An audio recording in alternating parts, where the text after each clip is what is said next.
All right, ladies and gentlemen, we're back at it again with, let's just be real here, right? Mr. Vars 2. Mr. Vars has been on an absolute killing spree this past 2025, just based off of all of the incredibly critical content that he's been making for Hoyoverse games when it is deserved. And this time, the topic that's being discussed today is, of course, the one that so many people have been actively discussing. The problem with Casteris's unique passive in a game none other than Honkai Star Rail. And so with that, I do know that this is a topic that might seem like it's been beaten like a dead horse. And so I'm interested in seeing what sort of unique take Vars 2 is going to be bringing to this discussion, and whether or not he's going to maybe open our eyes to something that we haven't really thought about before. So let's get right on into it. Honkai Star Rail has been the target of criticism for their cavalier approach to character power scaling. That is to say, their apparent lack of restraint in that regard. From the start of version 2 with the release of Acheron, the needle's been aggressively pushing forward on how strong a character can get.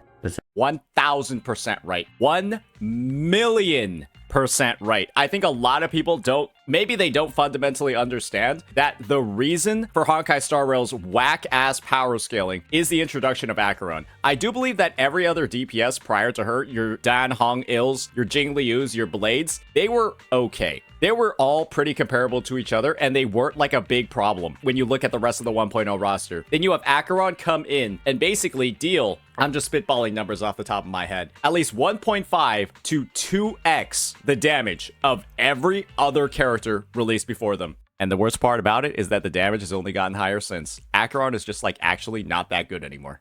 Possessing damage output far exceeding that of any prior DPS unit by a substantial margin. From then on, the capabilities of Honkai Star Rail's new units, regardless Yep, her too. of class or playstyle, began to increase at a breakneck pace, sparking discussion over the rapid deterioration in Look at these. These units all suck so much balls. They're all so bad. They're all so garbage, it's unbelievable. Just, oh my gosh. deterioration in standing of the game's older units like CLS, Silver Wolf, Blade, and Jingliu. The gap in power was so staggering that Hoyo announced direct buffs will be given to some of them in version 3.2, a decision the company hasn't made since 2021 when Zhongli was buffed in Genshin Impact. For them to make such an unprecedented move speaks volumes to how quickly Honkai Star Rail is advancing in power, leading many players to grow concerned over the game's future sustainability. Such concerns became further necessitated following the long-anticipated release of Casteris, arguably the most sought-after character of M4 behind Cyrene, aka Alicia, aka Best Girl, and I'll fight you on that. More specifically, the community took notice of the fact that Casteris is carrying an ability never seen before, one that can significantly alter perceptions of characters and the general metagame going forward in a way that feels more destructive than innovative. We'll be going through all that for today, addressing Honkai Star Rail's power creep issue once and for all. Hi there, this is Future Jin. As you can tell, I sound a little bit better. I got over my cold, so hopefully in a couple videos I'll sound normal again. Anyway, for the Guys, I'm gonna be real. Vars made like some statements about him sounding more sick. Kind of just sound the same. Wasn't it like the same photo? See, we had a previous video that we reacted to about Wuwa's meta where he was apparently sick as well, and I was just like, I can't tell the difference.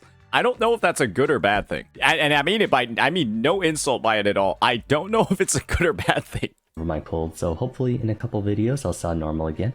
Before discussing Casteris in detail, I should first lay some groundwork on why this is even happening in the first place. As prefaced in my recent video on the problem with sustained characters, as the turn-based title, the established constraints for the game, that being the ways in which a character can distinguish itself from one to another, already put Honkai Star Rail in a difficult position since day one. While they more or less copied Genshin Impact's character format as far as abilities and action commands, the nature of turn-based combat leaves out a lot of room for expression, and there aren't that many extrinsic battle elements that can be manipulated as extensions of a character. The most innovative thing that I think Honkai Star Rail has done to spice up its combat is the introduction of My Day. As you can see on the screen over here, his special mechanic is that you can't actually control him. His special mechanic is that he's always on auto mode. And so the way that they've decided to innovate the game is to actually remove decision making from the player. And he just automatically attacks whenever he can. If people are questioning that, I'm legitimately serious. After he builds out to a certain number of stacks in battle, the only way to actually control him is to cast his ultimate. He has no other inputs. You can only cast his ultimate. That's it. When he shows up on the action bar, he acts on his own. The only role of the 7 elements, fire, ice, wind, lightning, physical, quantum, and imaginary serve is to govern enemy resistances and their toughness gauges. Likewise, paths are evidently superficial labels as well, with its only real practical function being to limit what kinds of light cones members of their corresponding paths can equip. I love that he's talking about this. Yeah, I don't even know what the fuck Remembrance is. What is Remembrance supposed to be? Isn't it just a 3.0 exclusive path, right? Where, let's think about the Remembrance characters in the game. You have Casteris, who's basically an erudition unit. You have TB, who's just a harmony unit. You have a Galea, who's, I guess, also an erudition or destruction unit, maybe. You have Jing Yuan, who already has the summon. You have Lingsha, who already has the summon. These guys already have, like, the pet units. And so it's just, there's so many, like, interceding, like, design philosophies that are just, like, you can clearly tell the Remembrance path is just in here so you spend more money. You guys can put in, like, any, I guess, cope that you want. The Remembrance path is here just so that you have to spend more money. So that you can't use all the old light cones. Because guess what? Guess what the best free-to-play light cone for Casteris is? Let me show you. I actually laughed my ass off. I was laughing when I saw this shit. It was so funny. It was unbelievable. That is Bailu's light cone. That's hers. That's Bailu's light cone. It doesn't have an effect. It's just because the base HP is high. It literally has no effect because it has a 1270 base HP.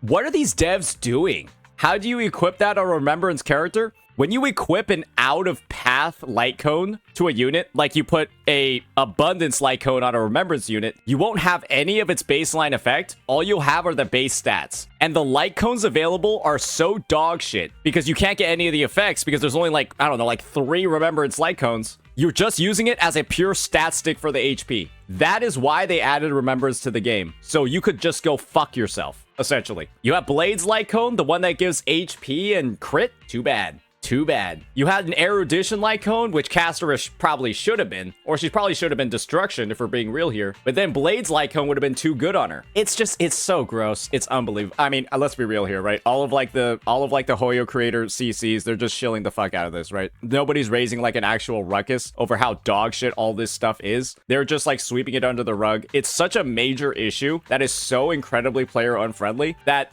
nobody's really addressing or talking about, right? Like, imagine the best free-to-play option being the fucking Bailu light cone on this unit. That's disgusting. As well as a few synergistic aspects like Akron and Madame Herta. In short, the narrow range of creative latitude gives the character design team no choice but to rely on breaking their own self-imposed constraints to continue producing more and more appealing units. While this may apply to all games eventually, it's even more urgent in Honkai Star Rail.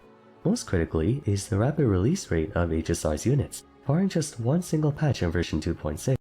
This has to be the greediest game that Hoyoverse has ever made. It has to be the greediest game that Hoyoverse has ever made. I am just baffled by the fact that they have been able to release 2 units every single fucking patch. Except for one patch, they were able to release 2 of them every single fucking patch. 2 new 5-stars. But I mean, hey, it's a turn-based game, right? Where they don't have to put any animations in, or they don't have to put like meaningful animations or animation work into the fucking kits. Just 2 new units every fucking patch since the start of the game. And the only time they didn't have 2 units was the Rappa patch. They're so quick to make them, and they don't have the time to balance them. The game is consistently pumped out no less than 2 5-star characters per version, causing HSR to have almost the same amount of 5 stars as Genshin Impact, even though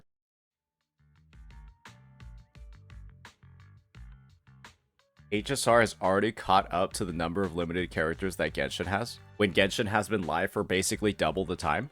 Just quit the game. I'm serious. We need to like, just stop spending. Stop spending. You need to stop spending. Honestly, I think the best thing that could probably actually happen for these devs, I don't know if it's necessarily quitting the game. I think it would hurt them more if people just like played, but then just didn't pull the units. But then if you don't pull the units, they're going to make all the end game unclearable unless you pull them. Because in Genshin Impact, I'm going to be real, you could have just not pulled a new unit for like a couple of years, and I still think you'd be able to clear all the end game in the game. There's only one mode, but I still think you'd be able to clear. It's just like, they shit out these units, 2 of them every fucking patch, and then you need them to clear the end game. It's such a, like, it's so gross. I can't say anything other than it's just so gross. Though Genshin's been out for more than twice the amount of time Star Rail has. This leads to an oversaturation of characters, putting even more pressure on the game to move the goalpost. Oh, Anaxa, he's gonna be Anaxa Silver Wolf triple max. I think he adds like 7 weaknesses. He just adds like 7 weaknesses to all of the enemies as like an erudition unit, and then Silver Wolf is over here doing 1 weakness to a single target. That's also random. And then Silver Wolf's buffs are coming 2 patches after Anaxa releases. Perhaps as a direct response to Hoyo releasing so many characters, enemies have begun to escalate in difficulty too, carrying larger health pools, prompting an even greater need for stronger units who can do more, buff more, and deal more. It's a feedback loop that builds on itself over time until eventually it comes at the expense of the game's experience. Let me show that chart. That was actually great. This is a great flow chart, great graphic. And people were saying that, oh, it's not Miyabi that ruined ZZZ. It's because they added 3 ultimates to all of the team members. That's why the HP inflation occurred. It's not because Miyabi deals double the damage of everybody else. Just shut up. This is the thing. This is Miyabi. She destroyed the fucking endgame, and then HP inflation happened in ZZZ. Literally. That's what happened. And thankfully, the ZZZ devs have identified this early into the game's life cycle before 2.0, and they already committed to changes. And Honkai Star Rail took until after they had a full after 2.1, after Acheron's release, Honkai Star Rail just fucked up the MOC completely, right? It's been at least 7 or 8 months since it's been fucked up, and now they're starting to make changes, but they still haven't made any changes yet. They've committed to making changes, but we're not going to see any of them until 3.4, and the changes that we will see, it's for 4 units. 4 units on the roster. And I bet those buffs are not going to fucking do anything. And we still have to see the changes. Good God. It comes at the expense of the game's experience, an outcome that longtime gacha players are all too familiar with in light of past titles falling victim to their own progress on numerous occasions. In defense of Hoyo, despite their limited range of motion, so to speak, they've managed to construct a well-balanced ecosystem of combat engines, allowing players to tap into central game mechanics to reach a competitive power level without having to break the bank as much as they otherwise would have. For example, while the game's premier break units cost a pretty penny, the fact that one of its cornerstones happens to be a unit accessible to all means you can realistically build any variant of break and be decently successful. Until you start pulling the Abforius characters, then you just gotta go fuck yourself. Oh, sorry, you gotta get fug you or go fuck yourself. Yeah, this is the thing, right? I believe that Honkai Star Rail's implementation of Harmony TB was actually one of the most predatory things in the fucking space. People are talking about, oh, they're so good because they're free. Look, they're so amazing with like all these new limited characters. Guess what? Imagine Harmony TB comes out. You're like, oh my god, Super Break is so strong. It's so good. I'm gonna pull Firefly. I'm gonna pull Rappa. I'm gonna pull Ron May. Guess what? What are your Firefly, Rappa, or Ron May or Boothill going to do if Harmony TB is no longer available? You now feel heavily pressured to pull Fug You or never play Remembrance MC, or now your Firefly, all these characters are now useless. And so you actually got like baited into pulling all these Super Break units. And if you don't pull Fug You, you basically can't pull any of 3.0. Or if you do change to Remembrance TB, now your Firefly, all of these past expenditures you made are now useless. It's like they actually trapped you. The second you pulled Firefly, Rappa, all these, you basically got trapped. You pull Fug You or you don't get to use any of the 3.0 units. Actually, it was a 5-head move by Hoyoverse, but it was a disgusting 5-head move. An actually disgusting 5-head move, now that you think about it. Oh, yeah, no, sorry for putting this game on the screen. Yeah, they do it way better. Genius. Genius in the most predatory way possible. It's like genius in a super villain sort of way. Likewise, for a time when the follow-up engine began taking shape in late version 1, early version 2, providing everyone a free powerful main DPS tailor-made for it, and then later a strong support a few months after meant everyone had access to a stable floor. So even though you can argue they've been pulling a Casteris over the past year or so, it was done in a way that enabled all players to benefit from it, and even if it didn't, the advantage given to the haves compared to the have-nots wasn't universal, not so the case for the Servant of Death. What makes the situation with Casteris more inflammatory than that of other custom mechanic units is first and foremost that she breaks the pattern of the characters in question being available for all to obtain. Secondly, said mechanic would, like I stated, only be present in scenarios where you were using them. It did not in any way have consequences on teams and strategies not involving the subject. How crazy would it have been if Fug You had a global passive that just enabled Super Break on all of your teams, even if she wasn't slotted in? They're probably going to come up with that one next. A global passive that enables Super Break without having the character on your team.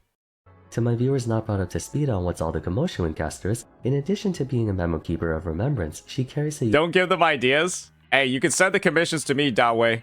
I'll sell out. Fuck it. I'll sell out for a couple mil. Unique support passive, wherein once per battle, upon a party member sustaining fatal damage, aka being killed, they're put in a special condition where they're allowed to fight for one more turn cycle, during which if their current HP increases through either healing or max health increase, or they are given a shield before their next turn, they get to essentially cheat death, otherwise they get taken out. By itself, it might seem a bit innocuous, a strong passive to have, but it's not like we haven't seen them before on units like Bailu and Huohuo. The real problem with this passive is that it's a global passive. Notice the first sentence on its description. After obtaining Casteris, or when she's in the current team, receive the following effect, meaning Casteris applies this effect to the party with or without being on your team. You simply need to have her in your account. Before even considering any... Well, this is the thing, and I don't think enough content creators are really thinking about it this way enough. So, not to shill for Hoyoverse or anything, but if you look at the line in the passive, it actually says, or when Casteris is in the current team. And so you can actually gain access to Sanctuary of the Moon Cocoon if you're using the trial Casteris. So even if you don't pull her, you can still use her passive. Just make sure that you're using the trial version in the event. Duh, dummy. Devs listened. Receive the following effect, meaning Casteris applies this effect to the party with or without being on your team. You simply need to have her in your account. Before even considering anything else about the character, such as how strong she actually is, let me be perfectly blunt. They're setting a very dangerous precedent for the game, both from... Oh no, this character's fucking broken. I'm gonna be real. I'll talk about it in a video. Maybe it'll be uploaded before or after this one. But the character is so absurdly fucking strong and like so tailored around like just being broken that the addition of the global passive, it just seems like why? Like if you look at her fucking traces, she has crit rate and critical damage traces. Has there been a unit in HSR before that has both crit rate and crit damage traces? You look at her and you're just like, it's confusing. It's confusing. Both crit stats. Tribby has it? Well, I guess you just gotta be a 3.0 unit. Hey, you had a power creep. Man, hats off to these devs. They're always thinking of innovative ways to just push the envelope even further and further when it comes to power creep. Hats off to these fucking devs for continuing to just innovate in the worst fucking ways possible to make the game as dog shit as it could be. From a gameplay perspective and a public relations one, is this the end of the world like people are doom posting about on Twitter? No, it's not. The game isn't down the toilet from this one single decision. However, it's almost akin to a Pandora's box moment. Now that it's happened, there's no turning back. I might as well reference a quote from Arcane that perfectly encapsulates the current situation. Weapons can't be unmade and they are always used. Fucking nerd. In a good way. No better way to describe how I feel about Casteris and this entire ordeal. It's not so much the character itself that brings me and many others to question the direction Hoyo is taking HSR in, rather the potential for this to be misused in the future. It's no secret that the gacha industry, generally speaking, earns its reputation of being predatory and pay to win. But if there's one thing I can concede to Hoyo for, it's how they've made efforts to make its titles, not just Starro but Genshin and CCC, as free-to-play accessible as possible.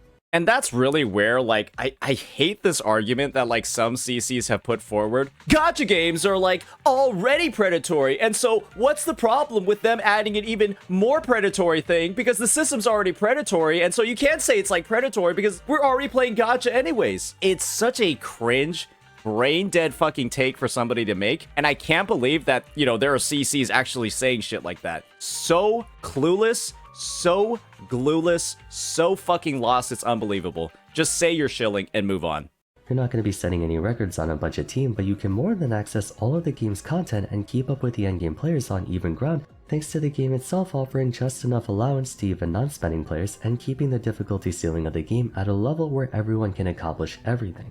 Casteris, however, opens up an entire new can of worms. Not only is she a 5-star character, thereby automatically being restricted, but she brings with her an ability that affects the entire party, practically granting those who have her an entire new aspect of the game. A player with Casteris and a player without are playing two separate versions of Honkai Star for all intents and purposes. One's afforded a wider margin for error and the ability to play in ways that the other, who doesn't have her, may not be. I love that he put the comparison up here. Oh, I love that he put the comparison up here to kind of like show that, yes, my Herta died, but because I have all this mechanics and all this shit that I'm gonna do, I can like push and like try new strats, try different things. I can't believe her fucking face pops up. Where's she coming from? How's she doing that? What?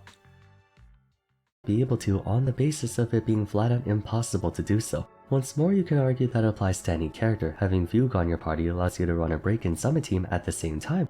I mean, by that definition, I know I just talked about what if Fugue had a global passive that lets you run Super Break. I mean, Fugue's global passive is you can run a Super Break and a Remembrance team. That's basically her global passive. Because without Fugue, you can't run a Super Break and Remembrance team at the same time. So yeah, Fugue basically does have a global passive now that we think about it. Yeah, no, Fug You has a global passive. You can use RMC. And if you don't have Fug You, you can't use RMC. Whereas that might be significantly more onerous to do, especially if you need both RMC and HMC to pull that off. The problem with Casteris is that her passive is both global and contains an ability that fundamentally changes how. Thank God they added her banner with Casteris. Oh yeah, because RMC is of course Casteris' best teammate. And so Hoyoverse had to ensure that people could pull Fug You at the same time as Casteris so that, you know, your Firefly, your Rappa, your Ranmei, all these units are still playable. Hats off to Hoyo. How generous. How generous. How you can play the game. With this passive, you can unironically play a Bum Rush team, that being a team of all DPS and support using the death immunity on one person to force out one extra turn, allowing players to run 0 sustain parties and combos, privileges that literally cannot be obtained through alternative methods. Imagine. The speedrun meta is now going to be dominated by people who own Casteris. With Casteris, you can potentially skip the need for a healer or shielder and pump your team with another support or DPS to increase your damage capability that much more. I'm aware that sustain units come with their own supportive utility like Wallhouse Battery and Adventuring's follow-up attacks, but in most cases, they're nothing compared to a full-on Harmony or Nihility support, or just a second attacker.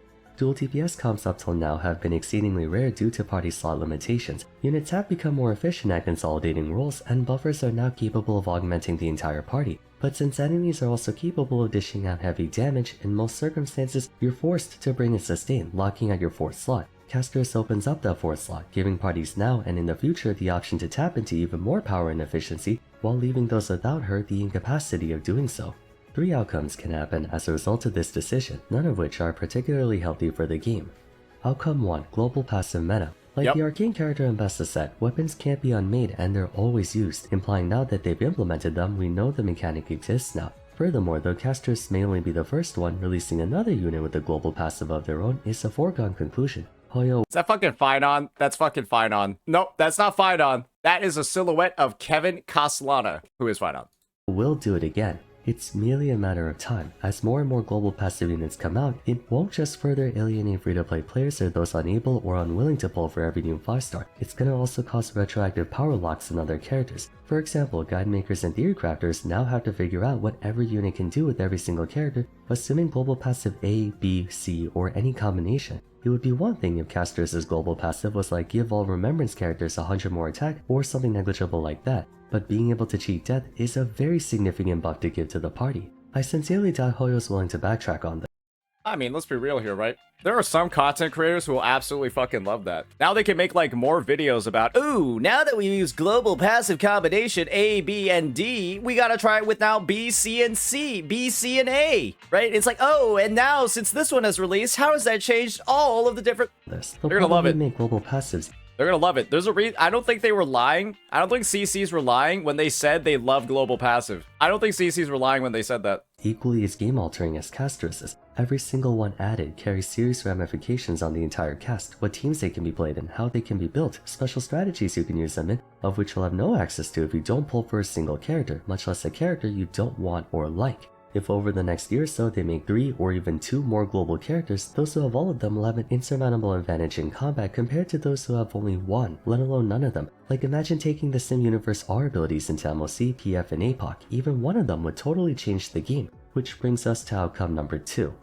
Outcome 2, Power Creep. Assuming subsequent global characters will also contain effects as impactful as Casteris, the game will likely also evolve to include content that pressures players to have these units. Depending on what they entail, we might very well reach a point where 3-star clearing becomes increasingly more difficult. Based on anecdotes from you guys in the comments, I heard free-to-plays are already beginning to struggle reaching that 3-star threshold for some cycles due to the HP inflation. I had an E2S1 Acheron with a Ella, a Fu Xuan, and a Sparkle. The E2S1 Acheron has like 3,000 something attack, 50% crit rate and then like 277% crit damage. It goes up to like 80% crit rate in combat. It 5-cycled this MOC. A top like 0.5% Acheron 5-cycled side 1 of this MOC. Yeah. And I actually thought an E2S1 Acheron was going to be future proof. I actually imagined that this unit, if I were to just spend this much and just invest that much into her, that she would just be good until like the game EOSs. But the devs couldn't have that.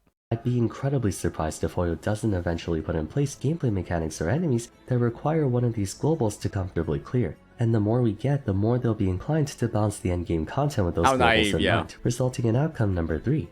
Outcome 3. Forced FOMO. Brax actually made a good point about this during the height of the Casto drama. We're lucky that the first sight of a global passive is on a hotly anticipated character and not a Boot Hill or Rappa type character who, while strong, aren't very appealing market value wise. But if a global passive were to be added to a character that sucks, people will be much more vocal about it. Even if they were to add them to characters that are expected to be very popular, it still doesn't change the fact that they're adding them to time-limited units that cost upwards of $200 unless you get lucky. It's just not tenable. The vast majority of players don't spend money on this game. They can only grab maybe half a dozen 5-stars per year, if that.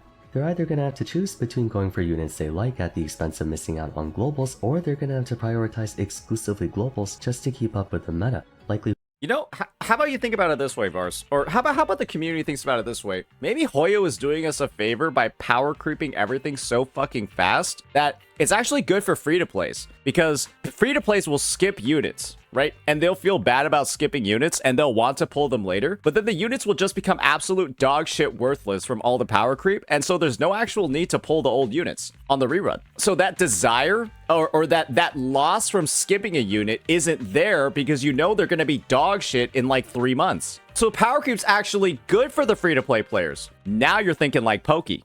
Forfeiting their ability to pull for units they actually want in the process. Again, this depends on how frequently Hoyo plans to do this, but one thing is guaranteed, they will do it again. A character could be completely garbage and still be considered a must-pull solely for their global passive if they have one. Like imagine releasing a Yanqing level unit, absolute dog shit, but they have a global that can give the party, I don't know, 20%. Am I the only one that just like starts fucking laughing when like Vars like starts cussing? It's like you don't expect this very like soft-spoken person to just like, you know, go ahead and just drop the fucking bomb and then he just fucking hits you with it out of nowhere. Literally an RKO, like a verbal RKO. Releasing a Yanqing level unit, absolute dog shit, but they have a global that can give the party, I don't know, 20% crit rate for 3 turns upon meeting a certain condition. That's a huge deal. Away.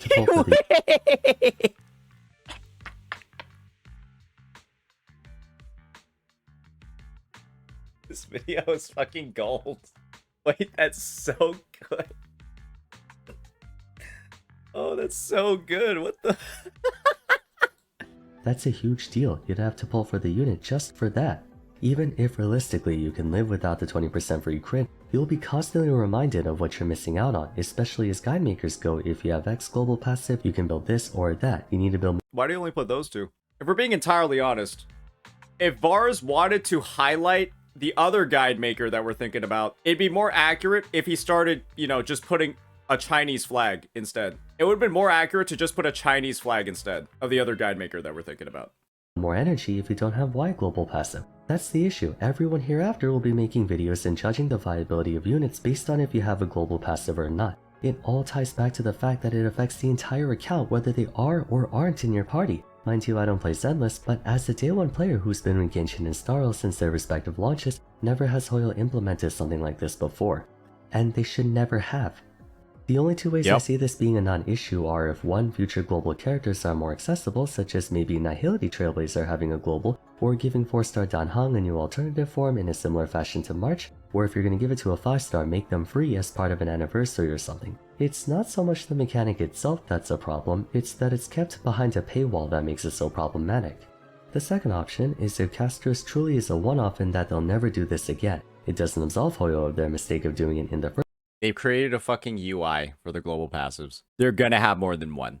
first place, but at the very least we can isolate it to just this one incident. But we know that's not gonna happen. Hoyo's not the type to do something only once, not the least of which doing something that can potentially give them more sales. This just screams in shitification to me, making important features cost money, and if you don't spend, you basically can't access the full product anymore. Candidly, if I were to be a conspiracy theorist, I feel like it's no coincidence that they're inflating enemy HP at a rate only spending players can keep up with. I'd be inclined to believe one way they can squeeze out more sales is by making it so players need globals if they want a comfortable safety margin for clearing harder content. It just makes no sense for them to randomly add something like this for the hell of it. There's definitely something more to it.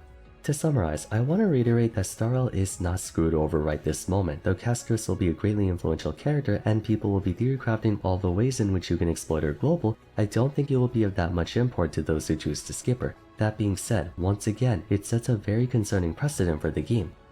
I'm telling you, people are saying right now, oh, Casteris' passive never even activates anyways, right? Oh, you still need a healer, so it just gives you one extra turn if you're sustainless. I am telling you, these devs will do some stupid shit, like the global passive for a unit is at the start of every turn, give every unit a shield for like 5% of their HP, or some shit like that, right? Every unit on the account in battle gains 5% of their HP as a shield at the start of their turn. And then you'll have a meta, right? Where you just combine Casteris' global passive with that unit's global passive. And then you'll basically just have an actual second life that you can use. Then the character won't just drop after a turn. Heal 1% if you deal damage. Yeah, like lifesteal is a fucking global passive. Yep. They inevitably release more globals, especially if those globals do more than just revive. StarL might go down a very dangerous path, and I wouldn't blame people for quitting the game because of it. Nothing good comes from this kind of decision. It expands on the capabilities of party members, but in such a contrived and artificial way. It doesn't matter that Casteris is popular, they should not have done this. It may not be that big of a deal now, but it certainly will become one later. The question is, when? Hoyo's gonna have to navigate this with the utmost caution and diligence if they want to preserve the future of this game. It's not like they're already skating on thin ice as it is with how poorly version 3 was executed compared to version 2. What do you— This was a bait. They lied. This was actually the biggest fucking bait in gacha gaming. I remember like a bunch of CCs, we actually made videos talking about how, you know, the devs were like actually listening and they were like actually cooking and stuff. They were just fucking lying. They were just lying. I can't believe they just lied like this on like February 4th, 2025. They just lied. I'm actually impressed by the balls of these devs to just not follow through on anything they said here. Did the old 3.0 story even get updated? I'm like genuinely curious. Did it even get updated? Like with all the changes that they were talking about with like the puzzles being removed and stuff? I don't feel like anybody actually checked because they said they were going to put it out in the 3.2 update. Did they even do it? They didn't? They pushed it back to 3.4? HSR 3.2 be like, yeah, we're not fixing the fucking game. Hey, those buffs, yeah, all the shit we promised in this live stream, or we promised in this dev talk, go fuck yourself. Have this instead. That's what it was. All that shit we promised in here, go fuck yourself. Just give us money instead. Right there. Boom. I can't believe the amount of disrespect this player base is taking. Like, they announced for 3.0 buffs to the units, and they're coming in 3.4. You wanna know when 3.4 is? 90 days! 3.4 is in 90 days, and they made this tweet on February 4th talking about how they were gonna buff the older units. 3.4 is in 90 days from April. Wait until July, dumbass! And 2. What do you guys think about this topic? I know this is kind of old news, it's just, you know, not a lot to talk about leaks and all, but let me know whether you agree or disagree with my points. For now though, if you enjoyed the video, a like and subscribe would be much appreciated. Don't forget to follow me on Twitter at Vars, join my Discord server, and why not check out my video on HSR sustain problem if you haven't yet. But till next I think we already did. time, thanks so much for watching, and I look forward to seeing you again soon. Take care.